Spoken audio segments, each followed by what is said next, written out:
আজ আমি করে দেখাবো বেসন ছাড়া কীভাবে আপনি আলুর চপ বানাতে পারেন। সো আজকে ফুল ভিডিওটা আপনারা স্কিপ করবেন না, সো দেখে যাবেন।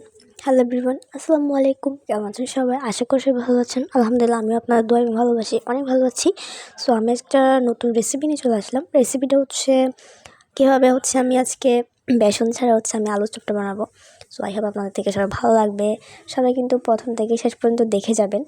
তো আমার বাসায় কিছু আপনার ছিল না, বেসন ছিল না। সো আমি ভাবলাম কী করা যায়, কিন্তু ময়দা ছিল। তো দেখলাম যে ময়দা দিয়ে কিছু একটা করা যায়। তো আমার বাসায় আলু ছিল, আলুগুলো আমি ভালো করে সিদ্ধ করে নিয়েছি। তারপরে ওগুলো ভালো করে ছিলে আমি পেঁয়াজ, কাঁচামরিচ, ধনিয়া পাতা নিয়েছি।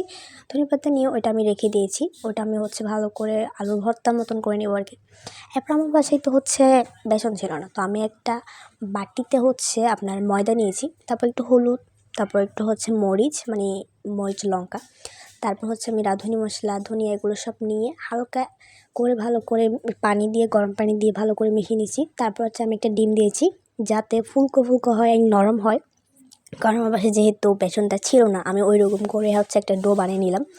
সো মিশ্রণটা তৈরি করা শেষ, আমি ওটা প্রায় 10 মিনিটের মতো রেস্টে করে দিয়েছি। এরপর আমি এখানে যেটা করব, মূল জিনিসটা, সেটা আলুর ভর্তা। তো আমি এখানে আলু ভর্তা করার জন্য আলুটা আগে থেকে সিদ্ধ ছিল, ওটা আমি দেখাতে পারিনি, স্কিপ করলাম। সো আলু ভর্তা যেভাবে করি আমি ঠিক সেমভাবে পজিশন ওইভাবে করে নিলাম। এরপর আমি এটা নিয়ে ভালো করে একটু মেখে সুন্দর করে গোল করে চ্যাপ্টা করে নিয়েছি। চ্যাপ্টা করার পর এক এক করে আমি সব দিয়ে দিচ্ছি। তো এভাবে আমি করে নিলাম। তো আমার ফাইনালি সব শেষ। এবার আমি এটা রাখবো। তারপর কড়াইতে আমি এটা তেল বসিয়ে দিয়েছি। এটা প্রায় আমি অর্ধেক তেল দিয়ে দিয়েছি, যেহেতু এটা ভাজা পোড়া, আর ভাজা পোড়ার মধ্যে একটু তেল না দিলে হয় না। তারপর এটা আমি অনেকক্ষণ গরম করে রাখলাম। এরপর যে মিশ্রণগুলো আমি রেখে দিয়েছি, এখানে আলুর চপ বানানোর জন্য আলুগুলো যেগুলো রেখেছিলাম সেগুলো, আর এখানে যে মিশ্রণটা করে রেখেছি সেটাও। এরপর আমি একটু জিনিসটা দিয়ে দেখলাম গরম হয়েছে কি না। যেহেতু গরম হয়েছে, এরপর আমি একটু করে এই আলুর যে ডোটা ছিল ওইটার মধ্যে আমি এই মিশ্রণটা দিয়ে ভালো করে আমি তেলটার মধ্যে দিয়ে দিয়েছি। তো এক এক করে আমি সবগুলোই দিয়ে দিব। দেখুন তেলটা প্রায় অনেকটাই গরম হয়ে আসছে, আর আস্তে আস্তে হচ্ছে। তো কেমন লাগছে অবশ্যই জানিয়ে দেবেন। আর এটা কিন্তু আলুর চপ কিন্তু সবাই পছন্দ করে, আমিও পছন্দ করি মোটামুটি। তো আমাদের বাসায় অনেকে পছন্দ করে। আর সামনে রোজা, আর রোজার সামনে আপনার ইফতারের মধ্যে অবশ্যই এটা থাকতেই হবে, এটা তো সবাই পছন্দ করে। তো আলুর চপটাও বানিয়ে নিলাম। আমি এক এক করে সব তেলে দিয়ে দিয়েছি, এখন হতে থাকবে। তো দেখুন কেমন লাগতেছে অবশ্যই কিন্তু আমাকে জানিয়ে দেবেন। আর আমার ভিডিওগুলো আপনাদের কাছে কেমন লাগে সেটা আমাকে জানিয়ে দেবেন। জানি না আমি আমার ভিডিওগুলো, কন্টেন্টগুলো আমি সুন্দর করে দিতে পারতেছি নাকি না। তো আপনাদের একটা কমেন্ট আর লাইক, শেয়ার আমাকে আর উৎসাহিত করব নতুন নতুন রেসিপি তৈরি করার জন্য।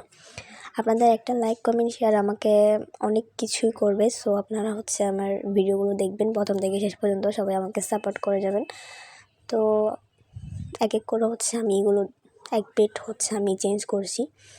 তো এবার আমি নিয়ে ফেলবো। দেখুন একটা প্লেটে আমি নিয়ে নিচ্ছি এক এক করে। একদম কিন্তু কালারটা অনেকটাই সুন্দর আসছে, যেহেতু বেসন ছাড়া। তো অনেকটাই আমি যখন খেয়েছি তখন কিন্তু এটা নরম হয়েছে এবং খেতেও খুব দারুণ। তো আপনারা চাইলে এভাবে বেসন ছাড়া করতে পারেন। তো আমি সব এক এক করে নিয়ে নিয়েছি।